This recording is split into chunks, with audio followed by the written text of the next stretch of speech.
የዊዝደም ሚዲያን ሰብስክራይብ ያድርጉ፣ ሼር ያርጉ፣ ላይክ ያርጉ፣ ያጋሩ። Welcome to Wisdom Healthcare. Stay healthy. Subscribe now.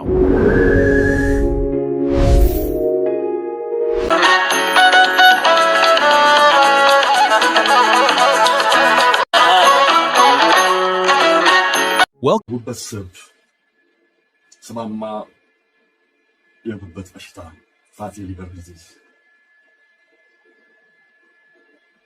የጉበት ስብ የልብ ህመም የስኳር በሽታ ከፍተኛ የሆነ ውፍረት ከፍተኛ ደም ግፊት የመሳሰሉት በሽታዎች እውነተኛው መንስኤና መፍትሄ ነው።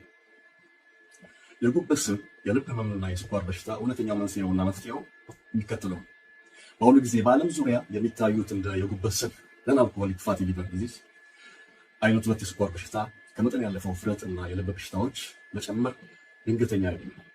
እነዚህ ችግሮች ላለፉት 10 ዓመታት ጤናማ ተብለው የተሰጡን የተሳሳቱ የህክምናና የአመጋገብ መመሪያዎች ውጤቶች ናቸው። እነዚህ መመሪያዎች ምንድን ናቸው? የልብ በሽታን እና የደም ስሮችን በሽታ ለመከላከልና ለማዳን፣ ስትሮክ ሄርት አታክን ለመከላከልና ለማዳን ኮሌስትሮልን ማስወገድ አለብን። ኮሌስትሮልን መቆጣጠር አለብን። ኮሌስትሮል ደግሞ የሚገኘው ከእንስሳት ተዋጽኦ፣ ከስጋ፣ ከጮማ፣ ከቅቤ፣ ከእንቁላል፣ ከወተት ከመሳሰሉት የእንስሳት ተዋጽኦ ነው።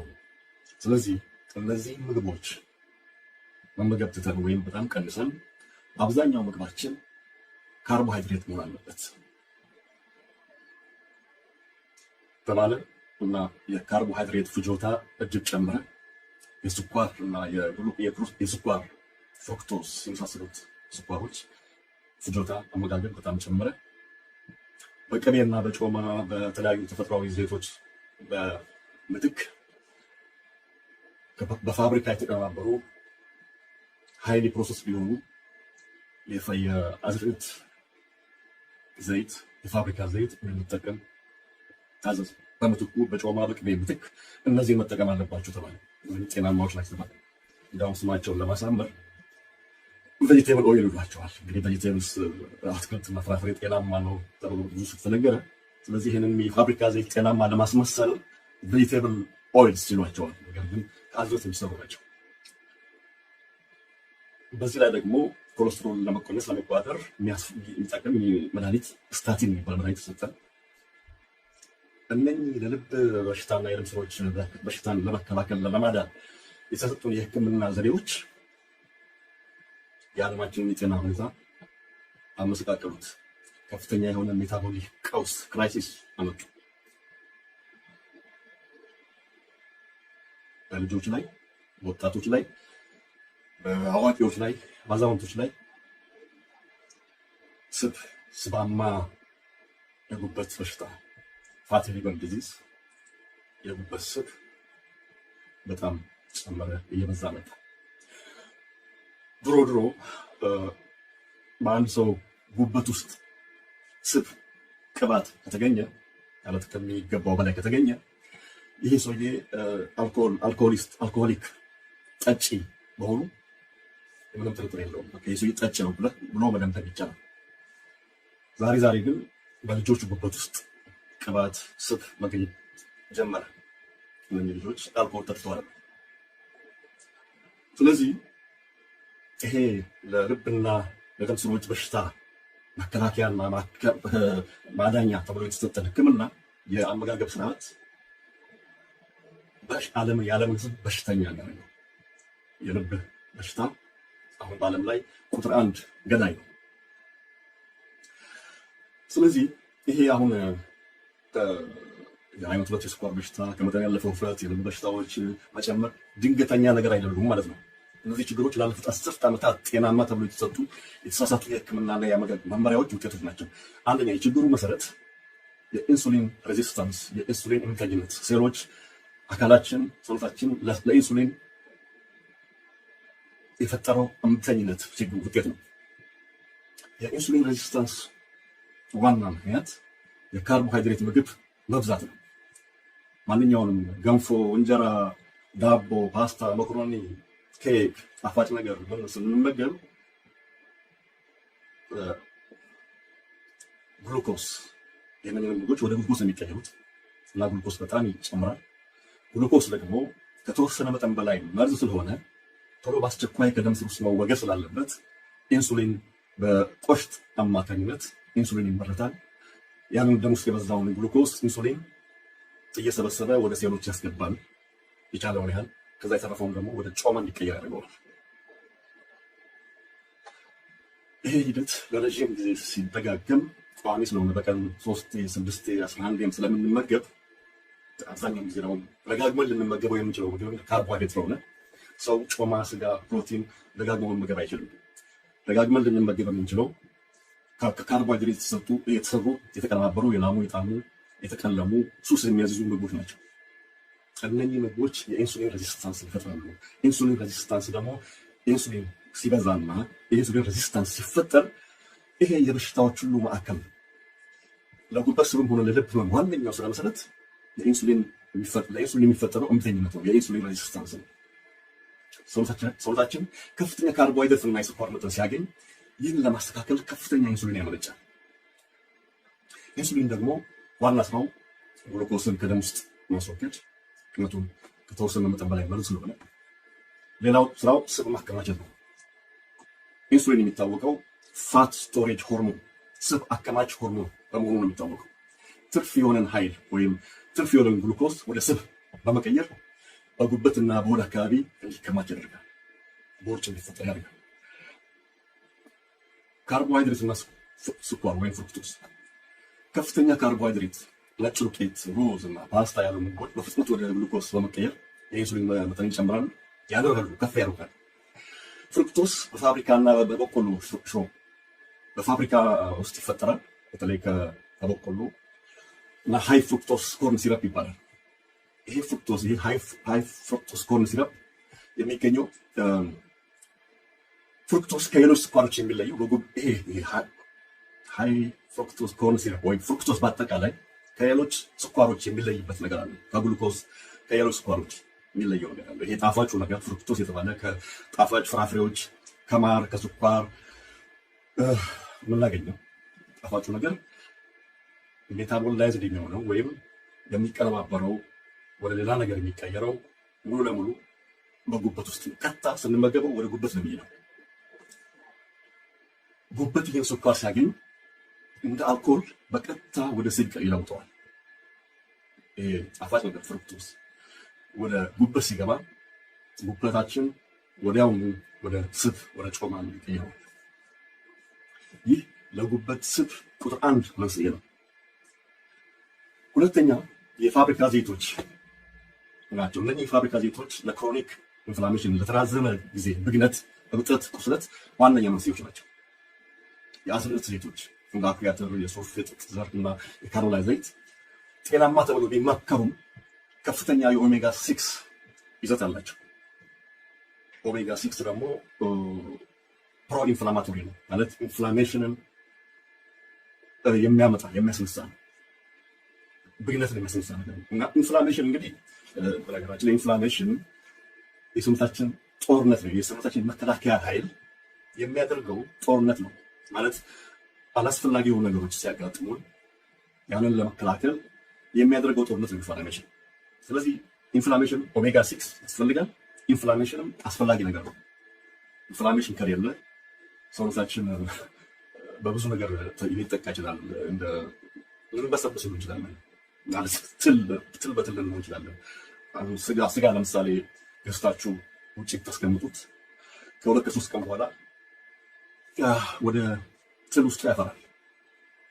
ምክንያቱም እዛ ውስጥ ያሉትን ጀርሞች፣ የተለያዩ ጀርሞች የሚከላከል የሚቆጣጠር ነገር ስለሌለን፣ ኢንፍላሜሽን ስለሌለን። እኛ ጋር ውስጥ ግን ኢንፍላሜሽን ስላለ ነው በጤንነት የምንሄደው። ኢንፍላሜሽን ጠቃሚ ነገር ነው። ኢንፍላሜሽን ችግር የሚሆነው ክሮኒክ የተራዘመ ሲሆን፣ የተራዘመ ጦርነት ያው በሀገር ጦርነት ቢዩት አንድ ሀገር ውስጥ ወረራ ሲፈጸም ጦርነት ይኖራል፣ የግድ ነው። ያንን ወረራ ገብቶ ቀልብሶ መገላገል ጥሩ ነገር ነው፣ አስፈላጊ ነው። ግን ያ ወረራው ከቀጠለ ጦርነቱ ከተራዘመ ለአመታት ለወራት ለአመታት ከተራዘመ አሽካሚ ነው፣ አክሳሪ ነው፣ ብዙ ችግር ይመጣል። ልክ እንደዛ ነው ሰውነታችን ውስጥ ክሮኒክ ኢንፍላሜሽን ማለት የተራዘመ ጦርነት ማለት ነው። ስለዚህ ይሄ የተራዘመ ጦርነት ያ ልክ በአገር ጦርነት ላይ እንዳለው ሁሉ ኪሳራው ጉዳቱ ብዙ ነው። ስለዚህ እነኚህ የአዝርዕት ዘይቶች የፋብሪካ ዘይቶች ኦሜጋ 6 የሚባል ፋቲ አሲድ ቅባት አይነት ስላላቸው ይሄ ደግሞ ኢንፍላሜሽንን የሚያበረታታ ስለሆነ የበዛ ኦሜጋ 6 ወይም የበዛ የፋብሪካ ዘይቶች በየጊዜው ስንጠቀም በሁሉም ምግብ ውስጥ አለ፣ በኩኪስ ውስጥ አለ፣ በአይስክሪም ውስጥ አለ፣ በርገር ውስጥ አለ፣ በማንኛውም ምግብ ውስጥ በተለይ በፕሮሰስ ፉድ ውስጥ ሁሉ እነዚህ ዘይቶች አሉ እና እኛም ቤታችን ውስጥ ወጥ ስንሰራ እነሱ ነው የምንጠቀመው። ስለዚህ እነዚህ ዘይቶች በተመገብን ቁጥር ኢንፍላሜሽን እየጨመረ ነው የሚሄደው። ስለዚህ ቋሚ ይሆናል ኢንፍላሜሽን፣ ቋሚ ጦርነት፣ የተራዘመ ጦርነት እና ጎጂ ነው የሚሆነው። ይህንን ባላንስ ለማድረግ የሚያስፈልግ ሌላ ፋቲ አሲድ አለ፣ ኦሜጋ 3 የሚባል። የኦሜጋ 6 እና የኦሜጋ 3 ሬሾ ባላንስ መጠበቅ አለበት። ነገር ግን የዚህ ፋብሪካ ዘይቶችን አብዝተን ስንመገብ ይህንን ባላንስ መጠበቅ አንችልም። ስለዚህ የኢንፍላሜሽኑ መጠን በጣም ይጨምራል። እነዚህ ዘይቶች በፋብሪካ ሂደት ውስጥ ከፍተኛ ሙቀትና ኬሚካል ስለሚያልፉ በቀላሉ የሚበላሹ ናቸው። ዘይቶች ሲመረቱ ሲሰሩ በፋብሪካ ውስጥ ሲሰሩ በከፍተኛ የፋብሪካ ሂደት ውስጥ ያልፋሉ። በከፍተኛ ሙቀትና በኬሚካል ስለሚሰሩ በዛ ሂደት ውስጥ ስለሚያልፉ በቀላሉ የሚበላሹ ናቸው። በቀላሉ ኦክሲዳይዝድ ይሆናሉ። ወደ ሰውነታችን ሲገቡ የደም ስሮችን በማጥቃት ለከፍተኛ ብግነት ክሮኒክ ኢንፍላሜሽን ይዳርጉናል። የልብ በሽታ የሚጀምረው ከኮሌስትሮል ሳይሆን ደም ስሮች በእነዚህ ዘይቶችና በስኳር አማካኝነት ሲቆስሉ ነው። ሶስተኛው የኮሌስትሮል እና የስታቲን አፈታሪክ። ኮሌስትሮል በሰውነታችን እጅግ አስፈላጊ ንጥረ ነገር ነው። ለጭንቅላት ጤና፣ ለሆርሞን መምረትና ለሴል ግንባታ የግድ ያስፈልጋል። የተሳሳተው ግምት ስብ መብላት ኮሌስትሮልን ይጨምራል፣ ኮሌስትሮል ደግሞ የልብ በሽታ ያመጣል የሚለው መላምት በሳይንሳዊ መረጃዎች ያልተደገፈ የተሳሳተ ግምት፣ የተሳሳተ መላምት ነው። ያ ቅድም ያልኩት አመጋገብ በዚህ በተሳሳተ መላምት ላይ የተመሰረተ ነው። ስታቲን፣ ስለ ስታቲን ትንሽ ብናወራ እነዚህ መድኃኒቶች የኮሌስትሮልን ቁጥር ዝቅ ያደርጉ ይሆናል እንጂ የልብ በሽታን የሚያመጣውን እውነተኛውን ምክንያት ክሮኒክ ኢንፍላሜሽን፣ ቋሚ ብግነትን፣ የኢንሱሊን ሬዚስታንስን፣ የኢንሱሊን እምቢተኝነት፣ ኢንሱሊን መቋቋም አይፈውሱም፣ አይቀይሩም፣ አይለውጡም። እንዲያውም ለጉበት ጉዳትና ለጡንቻዎች ድካም፣ ለልብ ድካም ሊዳርጉ ይችላሉ። ይሄ ችግር የጉበት ስብ፣ የልብ ህመም፣ የስኳር በሽታ ለምን ዓለም አቀፍ ቀውስ ሆነ?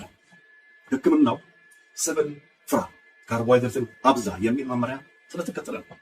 ልጆች እና ወጣቶች ቀደም ሲል በአዋቂ የአልኮል ጠጪዎች ላይ ብቻ ይታይ የነበረውን የጉበት ስብ ዛሬ በለስላሳ መጠጦችና በጣፋጭ ምግቦች ምክንያት በልጆች ላይ በስፋት ይታያል። የስኳር በሽታ ከፍተኛ ካርቦሃይድሬት መመገብ ሰውነት ኢንሱሊንን እንዲለምድና እንዲቋቋም በማድረግ አይነት 2 የስኳር በሽታ ወረርሽኝ ዓለም አቀፍ ወረርሽኝ ሆኗል። ስለዚህ መፍትሄው ምንድን ነው? እነኚህ ችግሮች ከለየን መንስኤዎቹ የጉበት ስብ፣ ስባማ የጉበት በሽታ፣ ፋቲ ሊቨር ዲዚዝ መነሻው ይህ ከሆነ ስኳር በዋናነት በእርግጥ ስኳር ብቻ አይደለም። ዋና የጉበት ስብ የፋቲ ሊቨር ዲዚዝ ዋና ምክንያቶች ብዙ ምክንያቶች ሊኖሩ ይችላሉ፣ ግን ዋናዎቹ 3 ናቸው። አስገራሚ ናቸው። በተለይ አንዱ አስገራሚ ነው። ብዙዎቻችን የምናውቀው ብዙ ሰው የሚያውቀው የጉበት በሽታ ብዙ ጊዜ ከአልኮል ጋር ነው የሚያያዘው። ብዙዎቻችን የምናውቀው እሱ ነው። ነገር ግን ከአልኮል በላይ ከአልኮል የባሰ ወይም ከአልኮል በብዙ እጥፍ የጉበት በሽታ ፋቲ ሊቨር ዲዚዝ ስባማ የጉበት በሽታ የሚያመጡ 2 ሌላ ትልልቅ ነገሮች አሉ። አንደኛው በተለይ ይገርማል። አንደኛው ስኳር ነው፣ ፍሩክቶስ ነው። ሁለተኛው ምን ታውቃላችሁ? ፓራሲታሞል በየጊዜው የምንወስደው ከቤታችን የማይጠፋው ፓራሲታሞል ጉበትን ከሚመርዙ ዋና ዋና የጉበት መርዞች ሶስቱ ናቸው። አንደኛ ቁጥር 1 ስኳር ነው፣ ፍሩክቶስ። ለነገሩ ከሁለቱ ፓራሲታሞል ይበልጣል። ቶሎ በመጉዳት ቶሎ ጉዳት በማድረስ ቶሎ ጉበትን በማቁሰልና አደጋ ውስጥ በማምጣት ከመጠን ያለፈ ፓራሲታሞል አንደኛው ነው። ሁለተኛው ፍሩክቶስ ነው፣ ስኳር ነው። ሶስተኛው አልኮሆል ነው። ስለዚህ እነኚህን ነገሮች ካወቅን እነኚህ ነገሮች ማስወገድ ነው መፍትሄው። አጥፊውን አካሄድ መቀልበስ ነው። የጉበት ስብን ለማዳንና የልብ ጤናን ለመጠበቅ የሚከተሉ እርምጃዎች መውሰድ ወሳኝ ነው። ስኳርና ፍሩክቶስን ማቆም ማስወገድ አያስፈልጉም። እነኚህ ነገሮች የምግብነት ቫልዩ ዋጋ የላቸው፣ ማጣፈጫ ናቸው። ምግብ ማጣፈጫ ናቸው እንጂ እነሱን በመተው ባለመመገብ የምንሆነው ነገር የለም። እነሱን በመመገብ በተለይ አብዝተን ስንመገብ ጉዳት እንጂ ጥቅም የላቸው። ስለዚህ ስኳር፣ ጣፋጭ ነገር፣ ፍሩክቶስና ማስወገድ አንደኛው ማንኛውም አይነት በፋብሪካ ስኳርና ጣፋጭ ምግቦች ከምግብ ዝርዝር ውስጥ ማስወጣት፣ ከምግባችን ዝርዝር ውስጥ እነኚህ ነገሮች ጣፋጭ መጠጦች፣ ስኳር ማስወገድ አስፈላጊ በቃ አያስፈልጉም። ሌላው ካርቦሃይድሬትን በከፍተኛ ደረጃ መቆጣጠር፣ መቀነስ። እንደ ዱቄትና እህል ያሉ ምግቦችን በመቀነስ ሰውነታችን ስኳርን ሳይሆን ስብን ለኃይል ምንጭነት እንዲጠቀም ማድረግ። ለምሳሌ ኬቶጀኒክ ዳይት የሚባለው መመገብ። ኬቶጀኒክ ዳይት ማለት አብዛኛው ምግብ ቅባትና ፕሮቲን ነው። ጥቂት የሆነ አትክልትና ፍራፍሬ፣ ትንሽ ካርቦሃይድሬት ሊኖር ይችላል። በጣም ጥቂት 20 ግራም የማይበልጥ።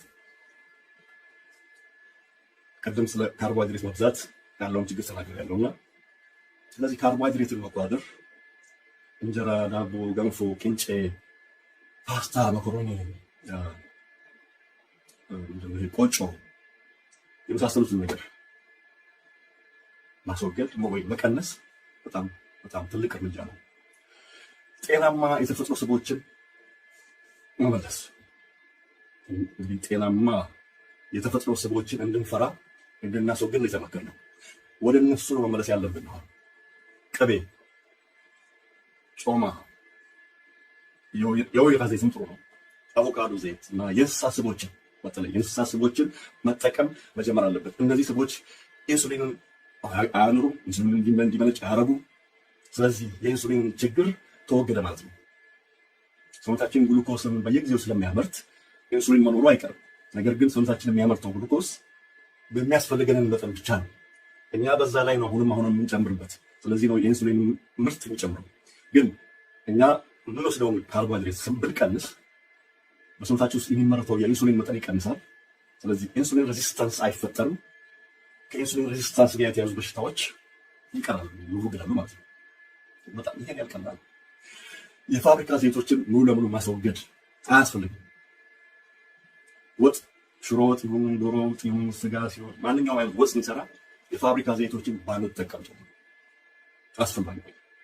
ብዙ ችግር ያላቸው እሱ ለብቻው በሌላ ርዕስ ልመጣበት ይችላሉ።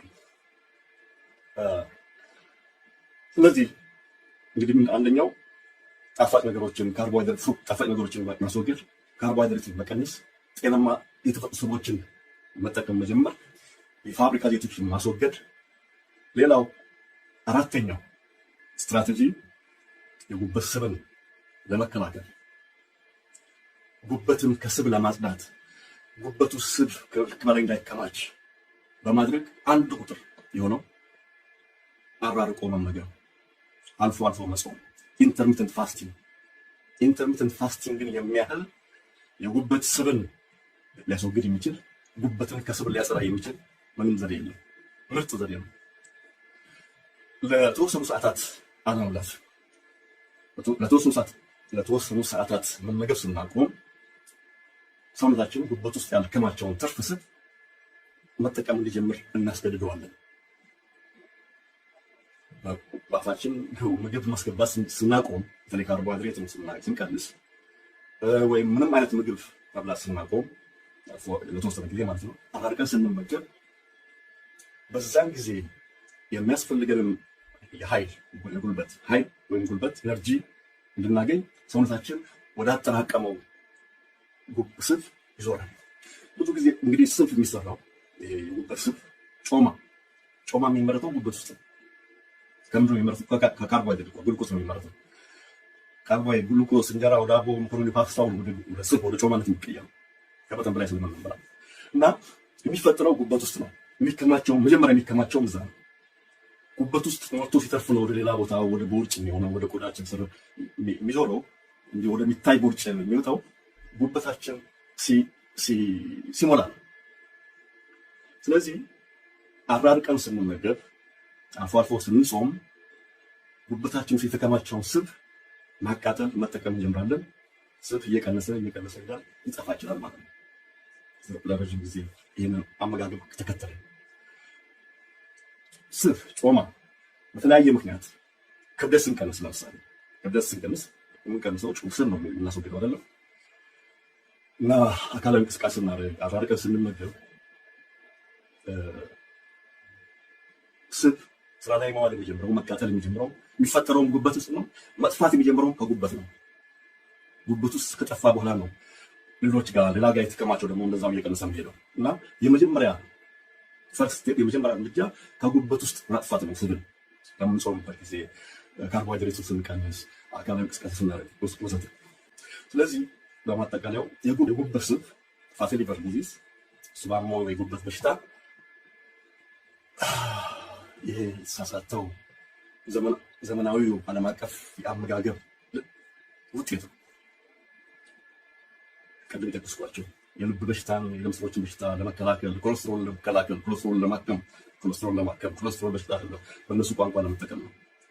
ይሄንን ለማከም ብሎ የተሰጠን ምክር ነው ለዚህ ሁሉ ቀውስ ያበቃል። ስለዚህ መፍትሄው ምንድን ነው? ወደ ተፈጥሯዊና ያልተቀነባበሩ ምግቦች መመለስ ነው። ስኳርን መተውና ሰውነታችንን ከኢንሱሊን እስራት ነፃ ማውጣት።